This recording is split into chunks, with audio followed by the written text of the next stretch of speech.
It's about time I had authentic conversations about conversations I avoid. Acacia, Thorny Conversations.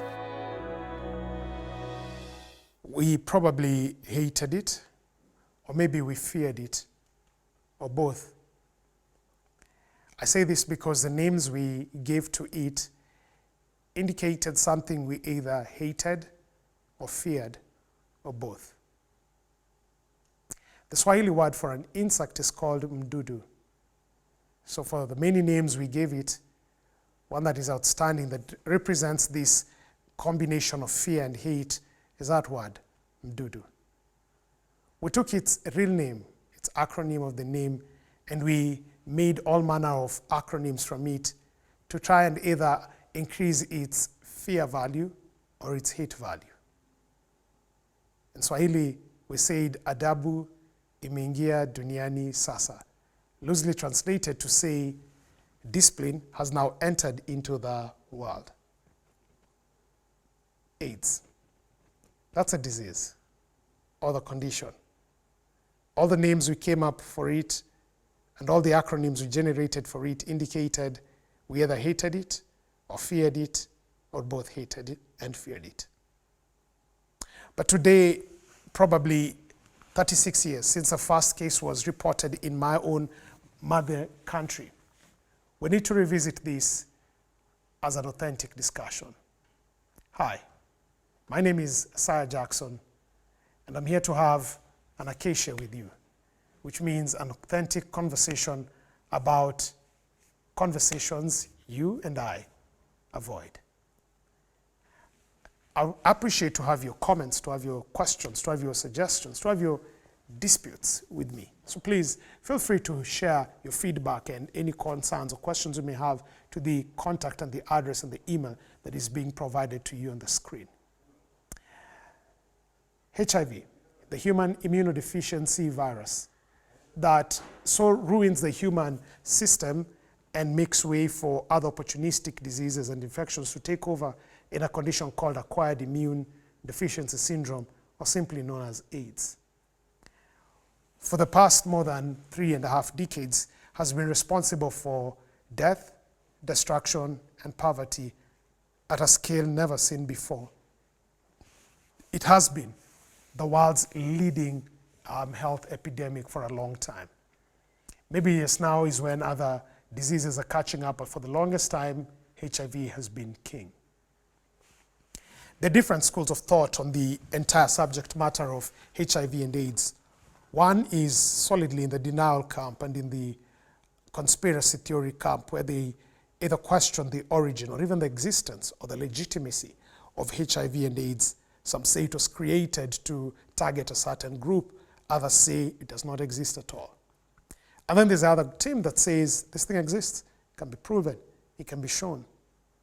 I belong to the second group. And the reason is simple. I have seen it with my own eyes. Relatives move from the point of health to the point of death for no other thing but HIV and AIDS. So for me, it's real, and probably until proven otherwise, I still stay on that side that this disease is real. But away with the discussions about does it exist, does it not exist, the questions we need to do is, as we review this whole thing, is what's really our attitude towards HIV and AIDS? This disease has done damage. Look at what it did in Uganda. Look at what it did in South Africa post-apartheid. Look at what it did in the smaller countries in the west of Africa. Its capability to harm just not only the individual but the GDP is real and is powerful. But also, just looking at it at the domestic level, at the individual level, HIV/AIDS has a unique capacity to be able to destroy families and livelihoods. If the breadwinner comes down with HIV and AIDS, in many cases, the people who depend on him are left without a source of income.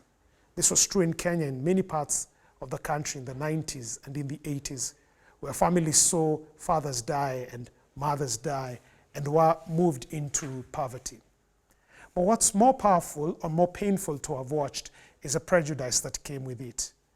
we seemed to agree that because the dominant method of transmitting HIV and AIDS was by sexual contact, it seemed that the dominating thought in that age and time was that any person suffering from HIV and AIDS was by extension immoral. We forgot that it was perfectly possible for a faithful spouse to contract the disease from an unfaithful spouse. And what's more tragic is that quite a number of the individuals who affected, the prejudice was not just directed to the suffering spouse, but was also directed to the children, who not only had no party in the infection process, but were also going to suffer because of the reduced income and probably death of their spouse and their parents, of their parents. The church, I wish to have said, could have did well, but the honest thing is, at least in Africa, the church at the onset of this disease could have done better. In recent years, they've played amazing catch-up. They've done brilliant programs.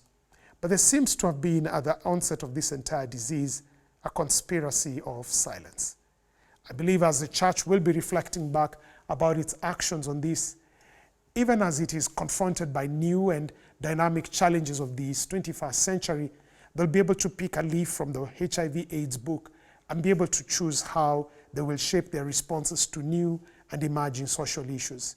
Because the dominant thought back then, at least in the church in Africa, was, hey, this is a disease that affects the immoral people, and here we are churchgoers. We cannot be coming down with this kind and this kind of nature of things. And the result was members were dying, clergy were dying because of HIV. And we woke up a bit late in the game, but fortunately we did catch up. And a good proportion now of HIV/AIDS programs are supported by the church and church-like bodies, which is commendable for them. However, the chapter of our history needs not to be forgotten, because those who do not study history will always live to repeat the same. The responses, of course, have been many. We've poured money into research as governments. People are trying to look for vaccines, and everything is being done to try and reverse or prevent and do all this.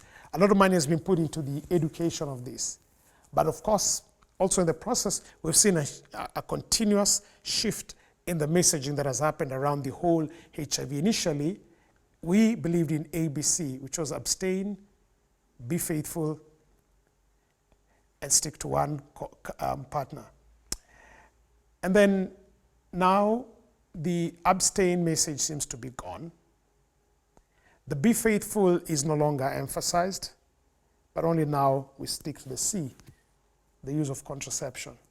And so I'm sure this keeps putting the church at crossroads with the other agencies who are well-meaning to promote prevention, but at the expense of what the church feels is a moral duty to encourage people on the message of abstinence and marital faithfulness, which seems to have taken an increasing back burner.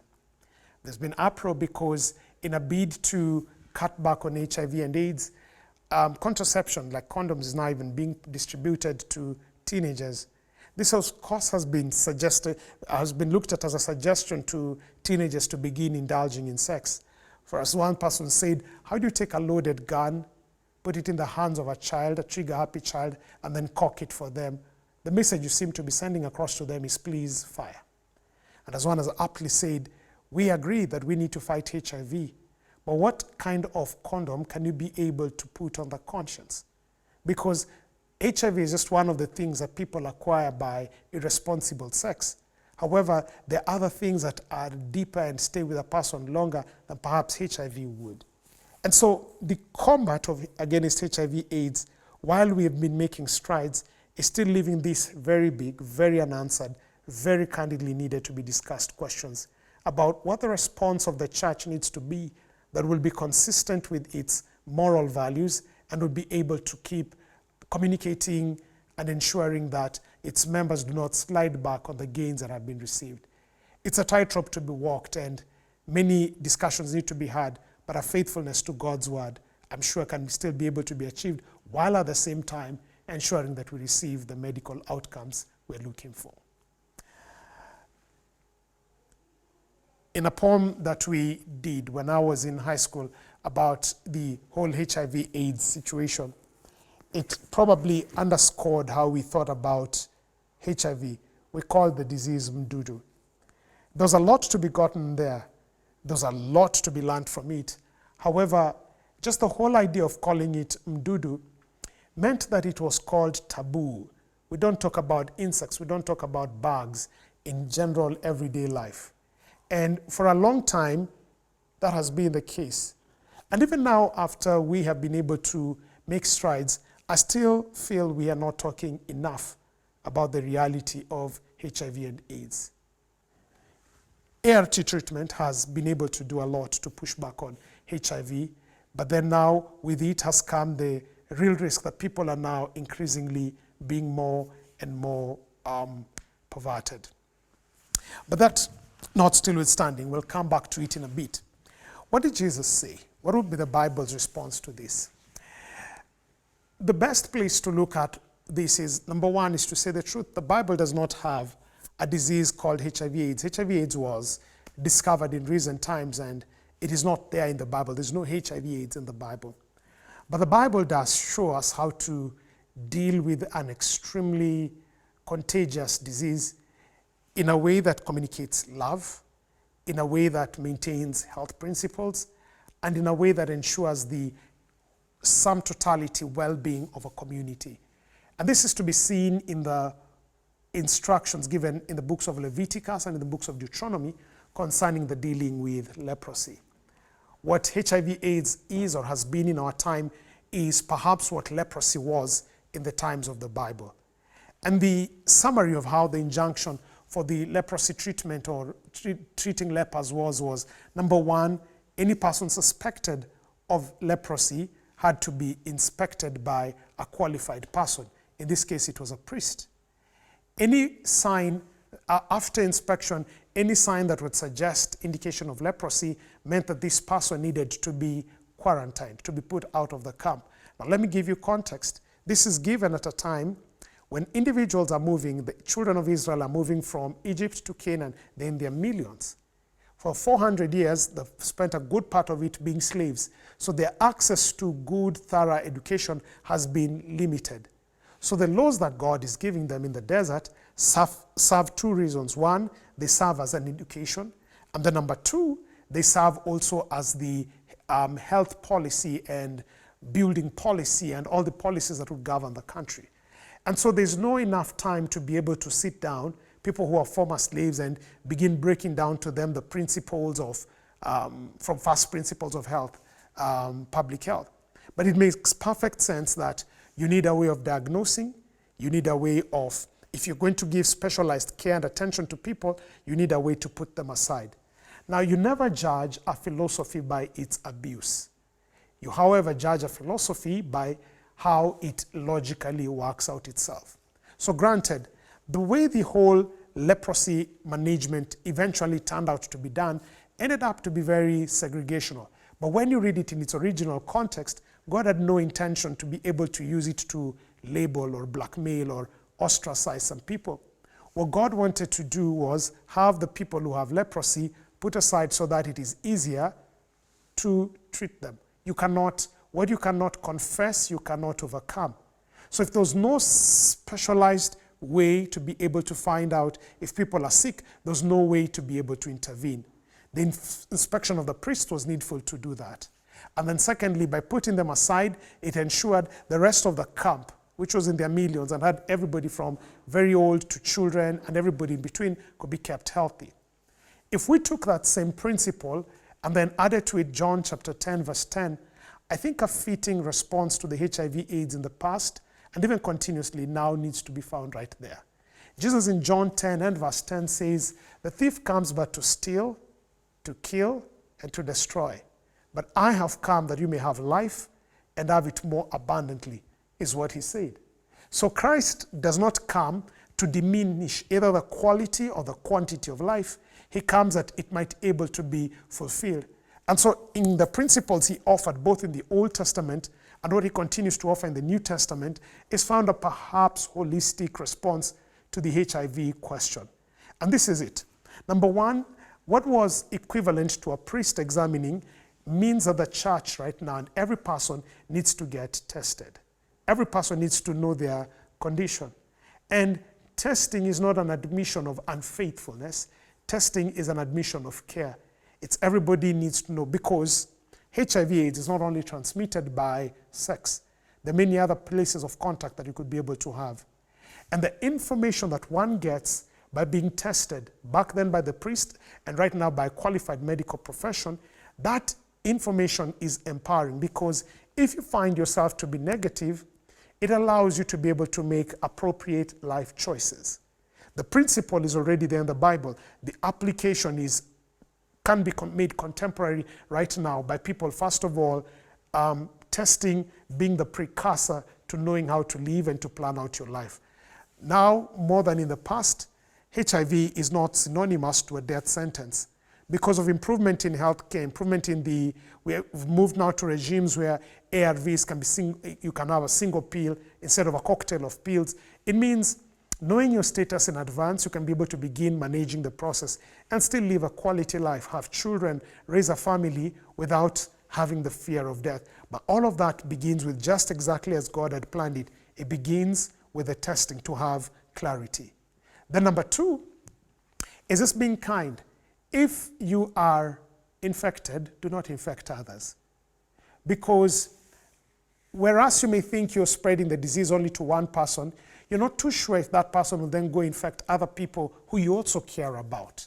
So the same way it was possible to have the lepers on one side so that specialized attention could be given to them, there should be ways of identifying individuals in need of medical support, in need of psychosocial support, in need of nutritional support because they're suffering from HIV/AIDS. So not to label them, but so that we can be able to give them targeted effort and targeted success. It's almost like a class. If we assume 40 students in a class are learning well, the teacher will keep moving on. But if we're able to identify which student is struggling and be able to give them specialized support, nobody looks at that as stigma. It is in fact looked at as caring. So I think what needs to happen and what the church and individuals need to do is to be able to see ways to be able to show that putting aside is not synonymous to stigmatization, but it is ways to be able to show people that you can be supported better, you can be targeted better. And then the third bit, that any person suffering from leprosy when they came back in the city, they came saying, unclean, unclean. It served 2 purposes. Number 1, it warned the people around them so that they would not be contaminated. Remember their numbers and their level of education. And number 2, it also served as a sort of a testimony. So what needs to happen is individuals, even within the community of faith, who have been able to manage their HIV/AIDS situation well, need not stay with those stories. Their tests of yesterday are the testimonies of today. I think as more and more people have become bold and are stepping forward to share their stories about their struggle with HIV and the support that they have been able to get and the victory, both with their spiritual and with their emotional and with their disease situation, it encourages many more to come out so that A, they can be given help, and 2, they can be able to encourage others so that we are able to manage this disease better. Remember, the Christian is encouraging Matthew 28 as part of the Gospel Commission to go teach everything Christ has taught. And one of the things Christ did big in his ministry was he did a lot of healing work. And so besides the physical disease, we await for the day there'll be a cure for the disease. But then there's a lot of things that happens in the individual's mind and where the message of hope and the grace that Christ provides can be able to go through well. So what can you do as an individual when you realize or you suspect you have HIV/AIDS? I think I've mentioned a lot of the steps. Number 1, get tested. Get tested. With modern technology, it takes you a couple of minutes. Whichever way it goes, whether it gets you confirm that you're negative or confirms that you're positive, that's not a death sentence. It is a beginning point. Remember, it is the secrecy of the 80s and of the 90s that made this manageable disease become a bushfire that spread far and wide. So if you're dealing with HIV and AIDS, number 1, get tested. Number 2, get the help that you need. It may mean you need to go to the clinic. It may mean you need to change part of your nutrition and stuff like that, but you need to be able to get that help. because you still can be able to experience what Christ said in John 10:10. Even when you have HIV and AIDS, you can still have life and have it more abundantly. So don't write your death sentence before God says your time has come. But you see, if you live in ignorance, whether willfully or just because you don't want to go for a test, the disease can begin spreading, whereas it is something that can be contained. But then thirdly, you need to get hope. To understand that Christ visited that man by the pool of Bethesda, who'd been there for quite a while, for more than 30 years, and he was able to heal him. Remember, Christ bent down and wrote in the sand for a woman caught in the very act of adultery, who was deserving of death, and at the end of the day, Christ told her, "Neither do I condemn you, go and sin no more." So at times, our HIV/AIDS chapters in life is not a full stop. It can become a comma. If we bring it and handle it properly, it can become the opening of a new chapter. It can become the starting point of something new, something brilliant, something special. And it needs not decimate our families, does not need to decimate our children. If, however, you are at an advanced progression of this disease and the doctors have confirmed that things will not turn out probably well, rather than being bitter and doing all of that, just take time to secure the future of your family, the future of your spouse, the future of the people who matter to you. Do a will, do all that needs to be done, and just know that it is still possible to sleep in death from the disease, but one day you will wake up in full hope. Whichever way, none needs to hide, none needs to give up, none needs to be desperate, none needs to despair because they are suffering from HIV and AIDS.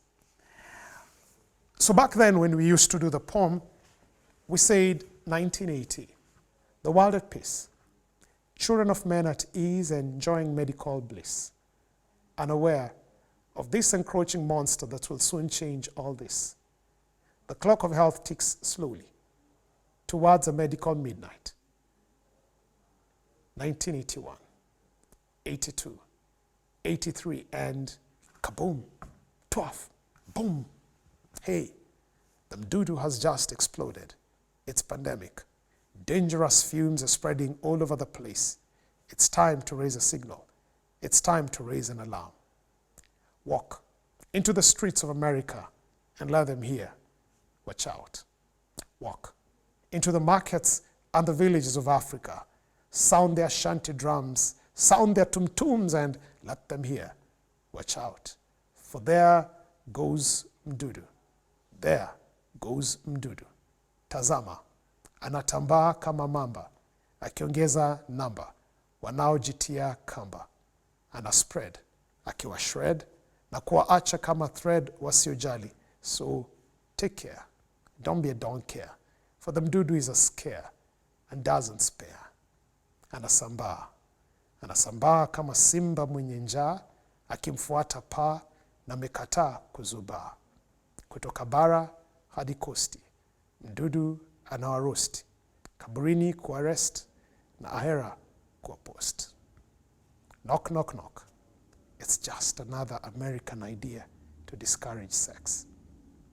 Knock, knock, knock. Mark and Susie, they're doing it. They're about your age. Come on, do it. Everyone's doing it. Knock, knock, knock. That is mdudu. Knocking at the door of your passions. If you hear his voice, will you let him come in and dine with you? For mdudu is the ultimate guest. Once he makes a visit, make sure the host amebaki kama ghost, with nothing to boast but a life lost. Oh, what a cost, by just a mere visit with this untimely guest. Guest of honor becomes guest of horror. Guest of horror. Usimkaribishe mdudu. After all, you have better things to do. Kwani akikushika, hakika, hakika, atakuzika. You're born alone. You dream to be alive and to exist with others, but you shall die alone. The sad thing is humanity shall bury you with dignity if, and only if, you had no mdudu. The other day, a young man dies of this big disease with a small name, but they say, oh, it was a cancerous infection of the lungs because of bang. Okay. The other day, a young woman dies of a big disease with a small name, but they say, oh, this is mastitis, hepatitis, cardiovascular complications. Okay. And when a big politician dies of that big disease with a small name, they'll say, this is anemia, pinocytokemia, thrombocytopenia, cardiovascular complications. But the truth is this: the mdudu has had a bad name, and all people feel a sense of shame. Walk with me through the valley of mdudu. Hey, him. I can't believe it. I thought he was a pastor. He was a poster, an imposter. And what about him? I thought he was a brother. A brother? Yes, a devoted brother. There are many kinds of brothers. He was a brother to the brothels, but a bother to the brethren. Now, following the wages of sin. Here, damnation shall be prized and paid in death. But them that love life shall stand upon the graves of the prejudice of the past and whisper to their next generations. These words they shall proclaim. Abstain, escape the pain. Abstain, you stand to gain. Abstain, it's not in vain. So says Acacia, and so says the preachers of righteousness. All ye faithful, be ye faithful, and be ye truthful. It is wonderful. For there is no other way to beat and crush mdudu and its prejudice, but to obey the advice of the preacher of righteousness. HIV and AIDS, a chapter in our book we must read, a conversation we must have, learnings we must take forward, and truly know what it means when Christ said, I have come that you may have life and have it more abundantly. If you're sick, get tested, get treated. If you're unwell, there's still hope. If you're living, change your life and live in abstinence. But as a church, we're a community of support. Together, we can crush AIDS. Together, we can have this difficult conversation and overcome. Remember to like, remember to comment, remember to give your advice. Till next time, I'm Saya, and this is Acacia.